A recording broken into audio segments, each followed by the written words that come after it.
smile. You said I once had my doubts. You're running lines at traffic lights, still singing midnight choirs. Your New Year's Eve, so sad to leave. You made it out alive. So what? I never noticed. I was in the moment. I wish that I could stay. Tell me, tell me, tell me. She hung on every word in a Saturn return under mushrooming clouds. I could never really be alone anyway. Tarot cards on the table, candle wax on the ground. You're in between, awake, asleep, still reeling from the flight. Your New Year's Eve, so sad to leave. You made it out alive. So what? I never noticed. I was in the moment. I wish that I could stay, but no one in focus. Charlotte, where you going? Like it's the only way.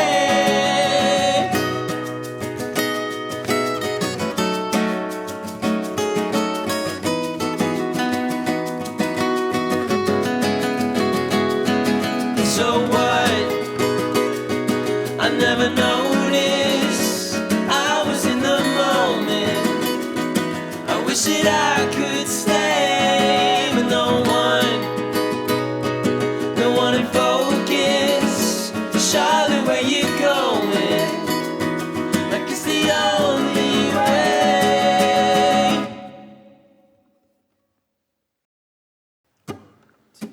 Just before the morning starting all over, you go.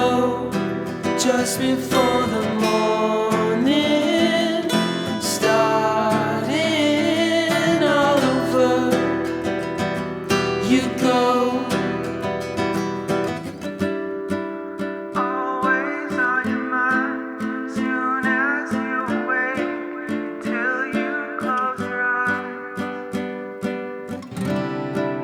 Nobody ever explains, but somehow you learn. Just before the morning starting all over, you go. Just before the morning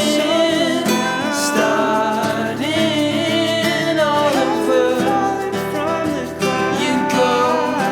Just before the morning starting all over, you go. Just before the man, it's been a while. She laughs and exhales. The car's waiting outside. The years stay like melted wax. Our cul-de-sac curves. We always arrive a moment too late. And I can't help feeling like it couldn't be any other way. Just before the morning starting all over, you go. Just before the morning starting all over, you go.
I don't know how to reach you.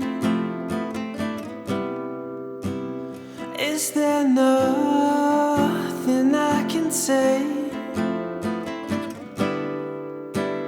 Am I wasting time?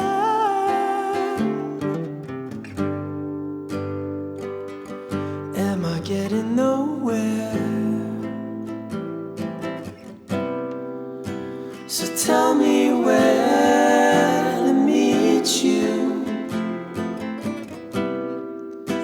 The holy ground is commonplace. I wanna throw my arms around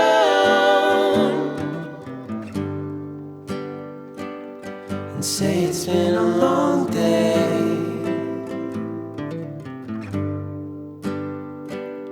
So many long days. We tied ourselves in knots, trying not to let go.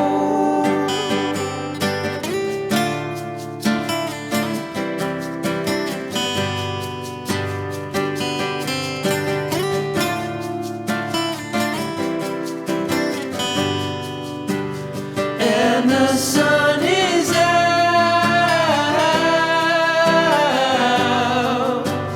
and I'm on my way home. And the sun is out,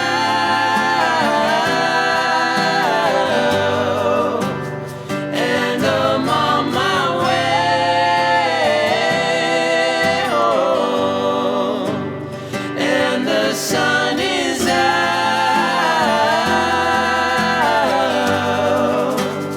and I'm on my way home.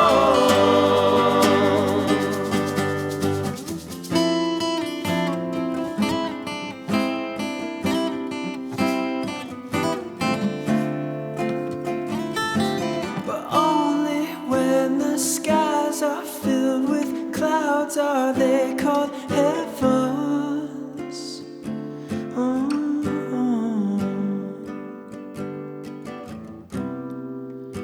What I know now, I didn't then. I know you wish I could forget. We're drawing lines in the sand inside an hourglass.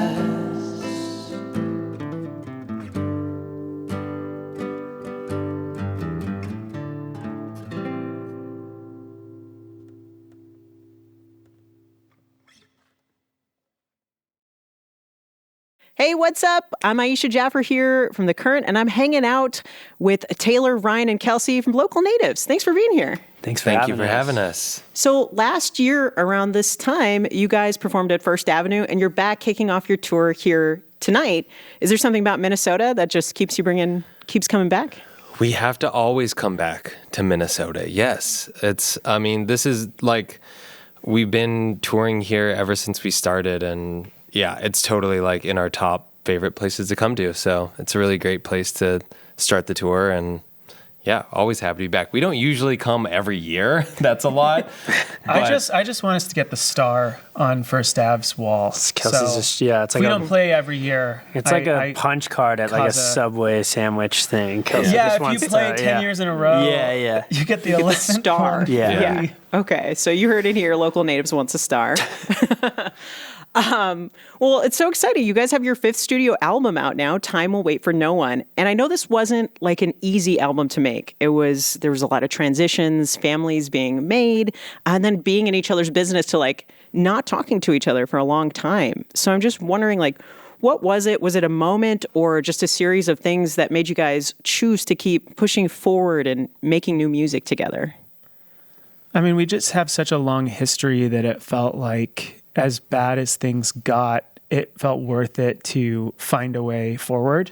Because we're all friends first. So, like, we all met in high school. They went to high school together. I went to like a high school close by in Orange County, and we all played music together first as just like, we love music, and we like each other. We became like really good friends. So we were like, oh, let's just try to make it work. And then it turned into this whole thing of like, our livelihood has become this, and it'll be 20 years. We've been playing together next year. And yeah, it just felt like this was too special to walk away from. So it motivated us to push through, and I'm so glad we did, because we have more new music from this period of time than we've ever had from like any time working on a record before. Mm-hmm. That's really beautiful. And it's wonderful too, because you guys are so talented together and individually. So I'm glad you're together. You chose to spend time together with each other. And I heard like, we're talking about this time period. It was a unique time period, and you kind of did something different for your songwriting process, but really like a return in a way, because you were going back sort of to the days of Gorilla Manor when you lived in a house together and playing in the backyard on your acoustic guitars. Is that right? Mm-hmm. That is right. Yeah, I think like, so Ryan, Kelcey, and I were the songwriters and singers in the band. And like Kelcey just said, since we were 15, we've been like sitting down together, showing each other our songs, and then, collaborating very, very intimately and intensely. And Gorilla Manor, we lived together. So it'd be like, wake up in the morning, sit down at the piano, mess around backyard with a guitar. And then this was totally a return to that, because we could only start getting together kind of in our backyards. And so it was another really like kind of cool, intimate, beautiful, small way to start the writing process again. We tried to like do like Postal Service like vibe of like I send him a beat, he sends it like something on top back, and we're really bad at that. It turned out where we can't do it like they can, but yeah, so we were kind of forced, and it ended up working out way better, Yeah.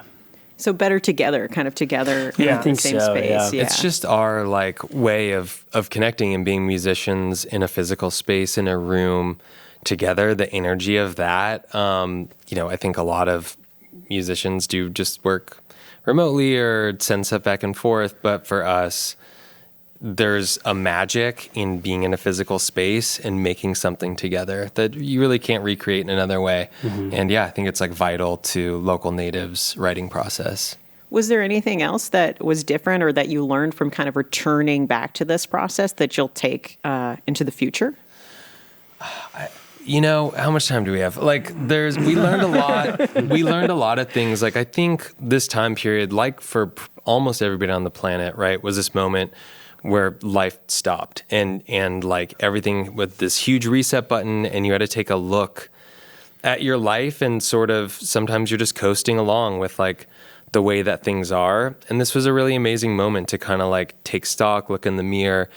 And I feel, really proud of us that we came together and we're like, let's reopen like everything about the way that we work and be super honest and vulnerable with each other. And I feel like there was a really kind of like beautiful openness to the collaboration that we ended up landing on in making this record. That, we've always had like a great collaborative spirit, but I just think there's like a little bit more like ego and tightness and holding on in the past to kind of like it felt a little more like politicking in a way to make songs together. And yeah, this was like a really cool way for us to like let go in a way that actually brought us a lot closer together. Oh, I love that. And you can kind of hear it reflected in your album as well. And I mean, this is exciting. So you've got this writing process that's brought you closer together, which means you're just going to tour better together. I'm excited you're starting here. You also work, though, with John Congleton to record this album. So I'm wondering how you guys, for one, that's like a perfect pairing, and then how you found each other, and then how that experience was working together on this album. Yeah, we found John really through Sharon Van Etten. Yeah, we were big fans of that record that he did with Sharon and the one he did with Angel Olsen. I think those were the two that kind of popped into our heads. And yeah, we just kind of met in Taylor's backyard and kind of talked about our vision for the album. And yeah, I don't know. I think we like got along really well, and yeah, felt really good. I don't know. Sometimes we laughed, like looking back, like he kind of got roped into almost like having to be like de facto like therapist at times, like not necessarily like counseling us, but like dealing with us, working out our stuff together, like kind of, you know, in a different room of the studio and stuff. But ended up, being really good. Yeah, he's an amazing producer, and I think like so many of the things, especially looking back, that we did together are just like really special and helped us. One thing that John does, just to get specific, is he's like, all right, like what's going on here? Let's see what's happening. We'll start making a vibe together. And like, if it's not working, he's just like, well, this isn't working. Let's throw it out and start over from scratch. Which kind of was like forcing, in a way, that was part of the thing that kind of forced us to really help all get aligned, work on the songwriting, like get all that right. Because sometimes if it's not clicking, you can kind of piece it back together, you know, with all like the technology and stuff. But I think John was really good about being like, let's just start over and make sure the song is solid, you know, from the ground up. And I think that really helped us like make sure all the songs on the record just worked, you know, and instead of kind of Frankensteining them. You can see it a little bit with the session we just did, where it's just really stripped down. And I feel like the songs work in that setting and like, you know, the full band setting, because it just like, it really does feel like a foundation. Like if the song is not there, like you can't really like build anything up on top of it, because it collapses, and you're just like, well, it's because, you know, it doesn't have the right, you know, thing to stand on. Mm-hmm. Yeah. Well, working with him, now I also heard you guys worked across like studios all across LA, and I know that could mean you're in a cabin in Laurel Canyon, you're in someone's bedroom, you're in a historic space with golden toilets. So I'm just curious if you have any sort of studio stories on your journey. Oh boy. I mean, it sounds like from the outside, you're like, oh yeah, we just like had fun choosing all these studios, but a lot of it was just like boring logistics. It's like everything's booked up and we're just trying to find a spot, but ended up being rad because we did get to go to places like, there's a place in the valley called Valentine where it's like, you go in and it feels like you're in like, you know, they haven't touched it since like the 70s. Velvet it's walls. like velour. Yeah, it's it was like a big incredible. Beach Boys spot, Yeah, the right? Beach Boys made records there. Like it just... We had an amazing session there. It was really cool. Yeah, ended up getting a lot of cool stuff for like Just Before the Morning. Like I feel like actually some of the songs we put out first were the ones we worked on last. You know, there's a song called NYE that we were in this like really cool studio called 64 Sound in our neighborhood, and we were just kind of all playing together in a very kind of old school manner for us. And yeah, I don't know. I'm trying to think of specific things. Well, just another thing that came to my mind is like we did a lot of the record, especially with Congleton, at this studio in Echo Park called Sargent. And so it was kind of small and like neighborhood spot, you know, like we did some big, like the velour wall studio, and then we just had this kind of like house that's converted. And you can hear it on the intro of the album, is the title track, Time Will Wait for No One. And it kind of starts with like hearing us walking on the gravel, and there's just one microphone set up outside in the front yard. And we're around one mic, the three of us singing, and you can hear like the helicopters flying overhead and stuff. So I feel like, the ambient like that was noise, it was just like an intimate part of like being in LA, and that like being a thumbprint on the record, it can like feel that in it. Yeah, so it's like the environment and then like inspiration from anything from a house to like velvet walls, bringing that velvety sound into Yeah, totally. Well, you mentioned NYE, and NYE, I heard, was born into fruition at your wedding. Yeah, that's right. By an incredible wedding band. Yeah. Tradition. We've had the tradition going now, and it's like Matt is the only one in the band who's not married yet, and so I'm hoping we'll do it at his wedding. But yeah, so far we all make up the wedding band for the guy who's getting married, and then you get to choose like your favorite songs. And so I chose like songs by Oasis and The Strokes and stuff, like songs that I never honestly imagined these guys playing. He made me sing a Bee Gees song. He sang a that Bee was, like, Gees song. way out of my Kelsey, too high. Kelsey always gets the really like impossible to sing high song. I sang Jackson 5 at Nick's way wedding. too high. Yeah, But I give you Talking Heads. But though. you know, they sounded so good, and it just kind of was this moment of like, maybe we could do a song like this. Like I remember, I feel like it was TRL, like when I was in like high school or something. I remember seeing like Chris Martin talk about like a Coldplay song that was like fast, and he was like, you know, it's like a fast Coldplay song is like saying it's like the warmest piece of ice or something. And I was like, I don't know, that felt like a self-aware thing from him. And I just remember being like, maybe Local Natives could have a fast song, because like we always seem to like kind of write in certain tempos. And I don't know, seeing them play like The Strokes and stuff like that kind of was like, we could write a song that's just different than anything we've done before. Look, and you picked a holiday that doesn't have enough songs, so Yeah. I'm very appreciative Yeah, of that. there you go. yeah, nice. And put it out in the summer. Yeah. Got to look forward to something, you know. Yeah, it's that's not right. too far away. Yeah. Just Before the Morning is another song that we're playing here on The Current. And I know that was kind of born into you guys coming into the studio together. That creative energy kind of reflects beginnings. And so I'm just wondering, do you feel like you're entering a new phase of Local Natives? Completely. Yeah. It feels, you know, part of that is like in our career, Kelcey just said, I think we're about to hit that we've been together 20 years. So part of it, I think, is a necessity of like evolution to be creative and have it feel exciting. And then another part is just like the stage of our lives, like everybody becoming parents and, you know, like that. Local Natives has always really written also a lot about our life experience. Like our records are very personal. That's what we write from. Like if we don't like, we can't even really try and like control any kind of like narrative, or the music really just comes from our life. And so, yeah, it's really like, it's cool. We're like growing up together. We always have. And now it feels like we're in a new phase of life together as well. And I think that's reflected.